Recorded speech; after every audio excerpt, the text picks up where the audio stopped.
That's better. I'm taking another look at the Merk Knob. I thought about it for a while. I took him in context with kind of what else is going on. I feel like of everything that I did in my first impressions video, I feel like the Merk Knob, I did a relatively poor job at analyzing. I kind of wrote him off, and I'm not feeling that way anymore, so let's have a look.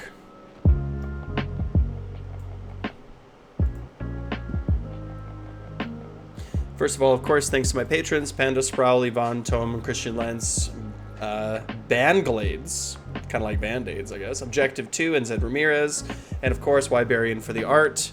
Check out Instagram below. And if you're going to buy some dice, buy it from Baron of Dice and use code MDG to help support the channel. Buy some dice. I have 8 patrons. My goal is to get 10 patrons before 4th edition drops. You can help make my dreams come true. Check it all out in the description below. Okay, that's not relevant to our conversation. This, however, is relevant to our conversation. So here, we're looking at the Merk Knob with a Belchabana. So let's just go over the information again, just so that everyone's on the same page, just for those that are listening.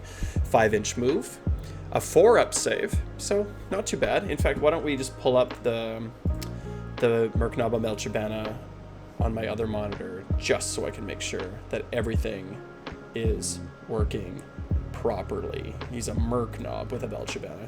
So in the previous, he was basically the same. He had a 4-up save, a little bit better, still not, you know, at that 3-up to make him quite survivable, but, you know, 4-up's better than a 5-up. But the thing that I sort of misunderstood about him is that he has 5 control. He has 5 control. That's relevant. 5 control matters. This is a whole new role that units are playing in Age of Sigmar 4. Weapon, melee weapon, Merk Knob Cleaver. Merk Knob Cleaver has 4 attacks, 4s to hit, 3s to wound, with 1 rend and 2 damage. If I were to plug that into a damage calculator, let's just do that right now. 1 model, 4 attacks. Oops, let's see. Let's plug that in there. Let's see. 4 attacks, 4, 3, 1, 2, 4, 3, oops, 4, 3, 1, 2, 4 attacks, 4s to hit, 4s to wound.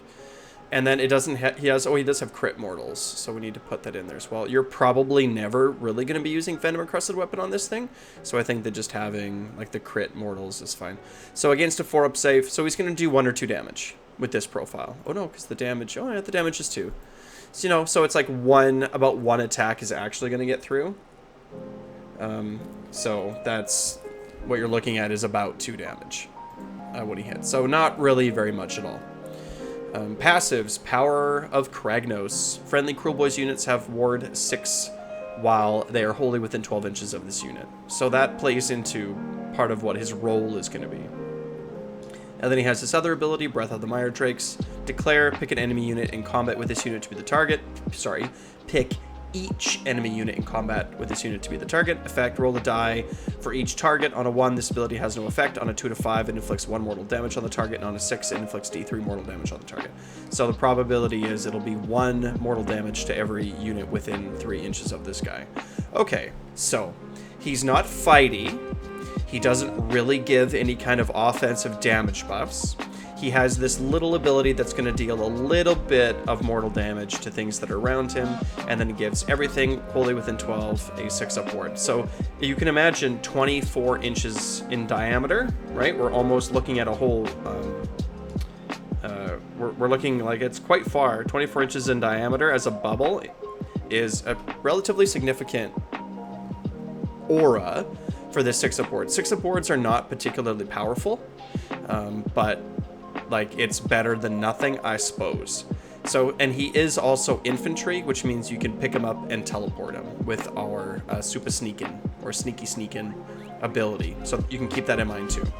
So how do I see this unit actually being played? Well, because the thing that I think is the best on this unit, on this war scroll, is the 5-up control. He has 5-up control. So if you were thinking about using him in a defensive way, it means that what he can do is he can sit on a home objective with, let's say, some bolt boys that are going to be shooting, and ensure that you're going to probably be able to hold on to that objective, or he's going to lend himself to being able to hold on to your home objectives, while also simultaneously giving a 6-up ward to your squishy shooters against other shooting. And your opponent also knows that if they attack into you, that there's a chance that, you know, he's going to be dealing out a few extra mortal wounds here and there as well. And if we take him in context of the rest of the army, you know, if he's playing a defensive role, if you charge into him, right, well, there's a chance that he's going to get, that we're going to give him strike last, right? Like, there's sort of the dirty tricks that come into play as well. So that's one kind of role that he can play.